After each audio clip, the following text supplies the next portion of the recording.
Right, it's time for me to give an update on my condition a year after I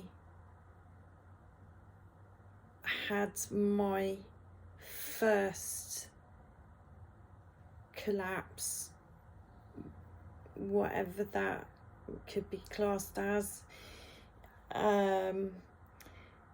And that happened on the 19th of April last year, and that was 10 days after I started breaking out in hives or urticaria, which covered my whole body, and had new shortness of breath and heart palpitations and tachycardia.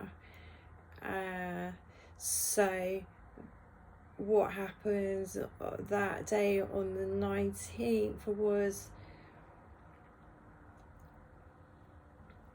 I couldn't move. I had some toast and soup, and after eating the toast,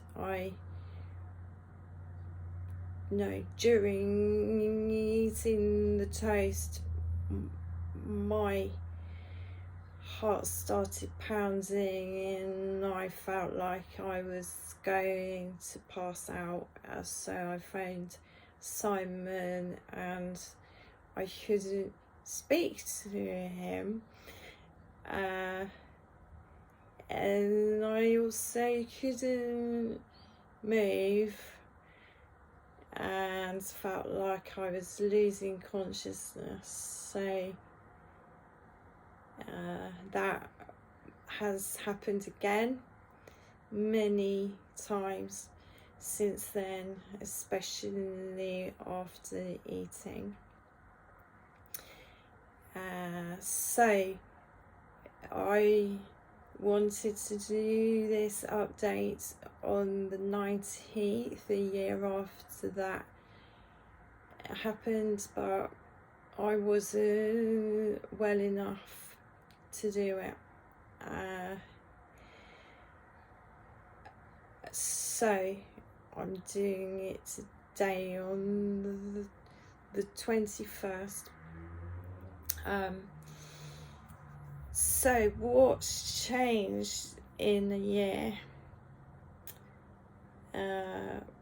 Well, breaking and fixed my glasses with some nice pink duct tape, and I've got a new jumper to chin myself up because I'm fed up of wearing shitty leisure wear all the time. Apart from that, pretty much fuck all. I had a period of feeling relatively better, and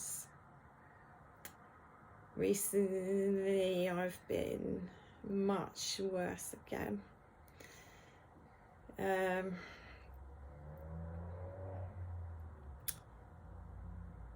So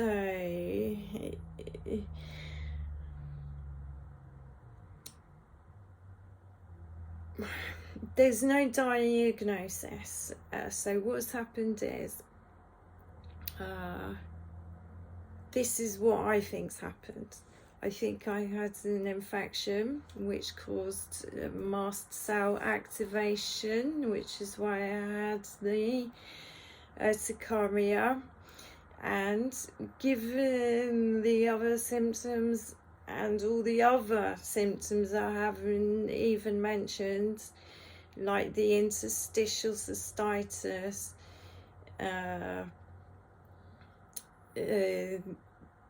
feeling like I'd done like 300 blowjobs,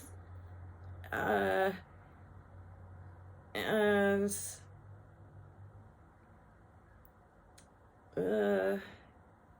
like pain in my mouth and gums, and the walking, that suddenly this speech problem that happens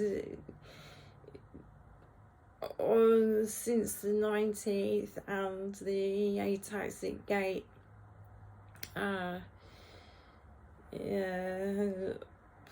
all kinds of other weirdness. I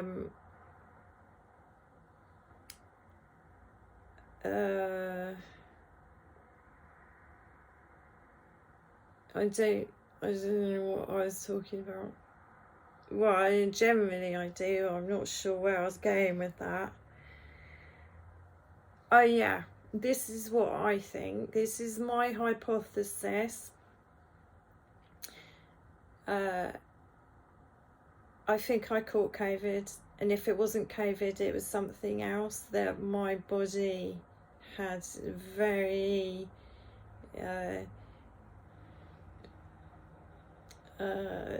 dysfunctional response to, and it affected all my body systems.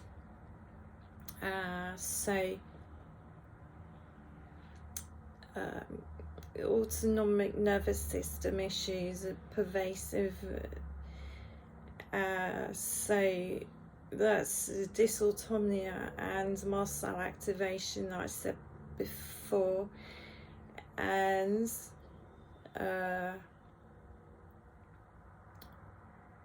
postural orthostatic tachycardia syndrome, which is not easy to say with a speech impairment. So that means that I get major blood pressure changes when my posture changes from sitting to standing, and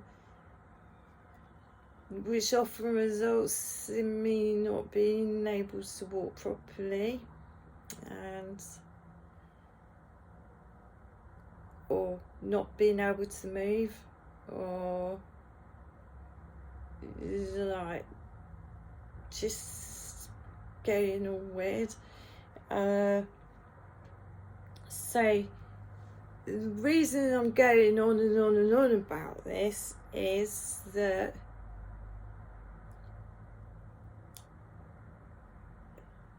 people are still expecting me to get better. I'm not going to get better unless I get some medical treatment. It's as simple as that. And I'm not getting medical treatment because there's not enough known about any of the conditions that I've just mentioned,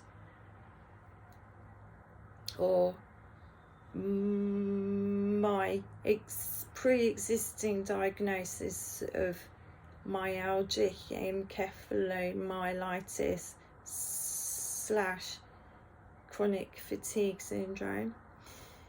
And the reason why is because there has not been much research into it. The research really has been done in the USA in the last 10 years. And that's because of the lack of interest and the lack of funding. And it's even worse in this country. And if you imagine now with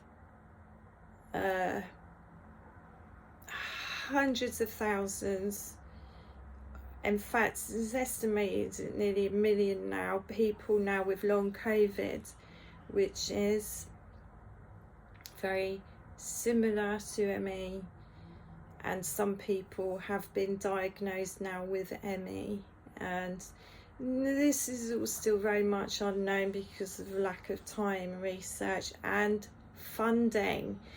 The funding is absolutely critical. So the government have put £10 million into long COVID clinics. This is pathetic.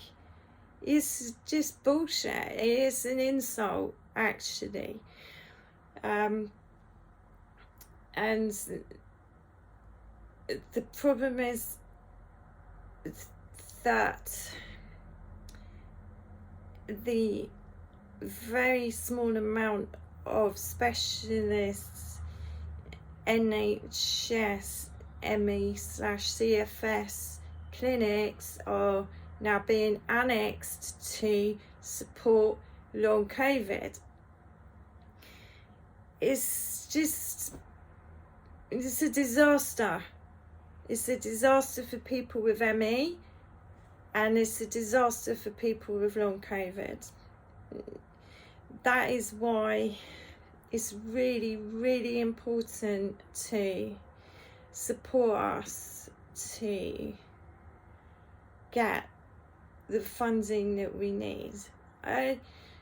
It might not even come in the lifetime of some of the people who are much, much worse than me. There are people I know in Bournemouth, even just around the corner from me, they are living in darkness 24/7. They can't actually speak at all. There are people who are not able to eat or drink. They are tube fed and liquids by intubation. It's just inhumane that people are being left to suffer like this.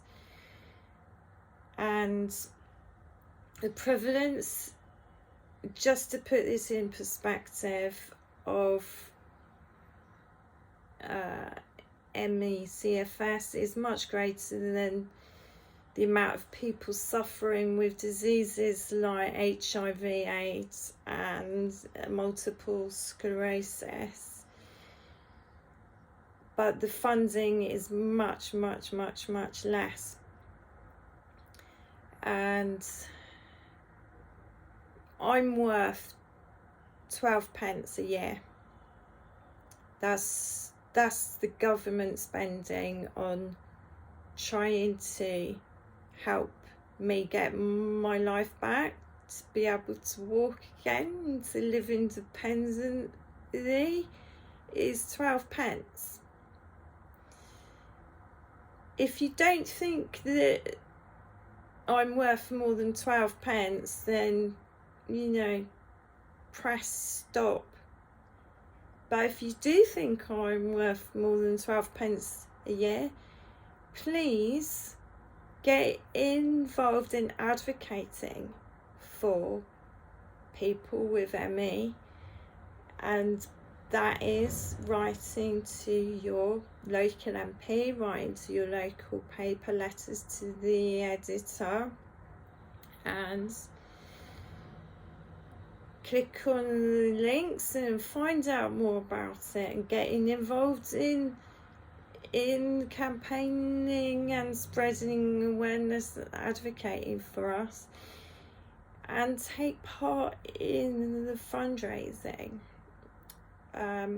It's ME Awareness Day is May the 16th, and I personally would like to thank you if you've got this far in my video, and keep in touch with me, because that sense of connectedness is what keeps me going through the times when I think I can't. Just getting a card or a text message could make all the difference to how I'm coping on any given day when my symptoms are really bad. I think I said it all. Let me just check my messages. Oh, the last thing is, you know, I still haven't got a diagnosis for what the other stuff is that's gone wrong, but what I have had are lots of rejections. So I've been rejected from my local ME CFS clinic, and that was about 6 weeks ago, and I've been chasing up to find out what that rejection is based on. I still haven't received a letter. It didn't seem important for them to even CC me into it when they wrote to my doctor to reject her referral for review. All I've been told is that they can't help me. I've also been rejected from rehab physio clinic locally who specialise in complex medical conditions, and they said they couldn't help me. I've been told by community occupational therapists that all they can really do is give me things like, will prescribe stuff like a shower chair and a stool. I'm not receiving any rehab. I'm not receiving any NHS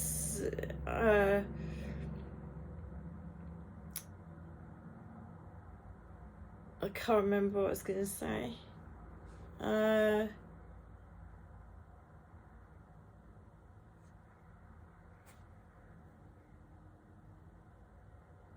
No. That's it.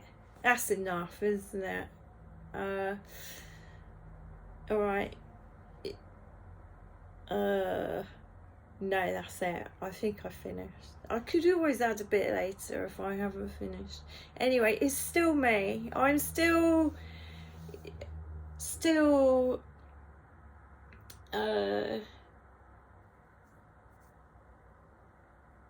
mental. No, not mental. Yeah, I am. It's still me. Just in a body that's not working very well, and my body's trying really, really hard. I love my body. It is absolutely amazing, and it needs a bit more help, and I'm not going to get it without money and without putting pressure on the government and without people being generous and with their time and effort as well as their money. So I know everyone's having a nightmare. You've all got your own personal nightmares going on. So if you can spare anything in terms of time, energy or cash, and that's really appreciated. Right, that's enough. Shut up, Joanne. Bye.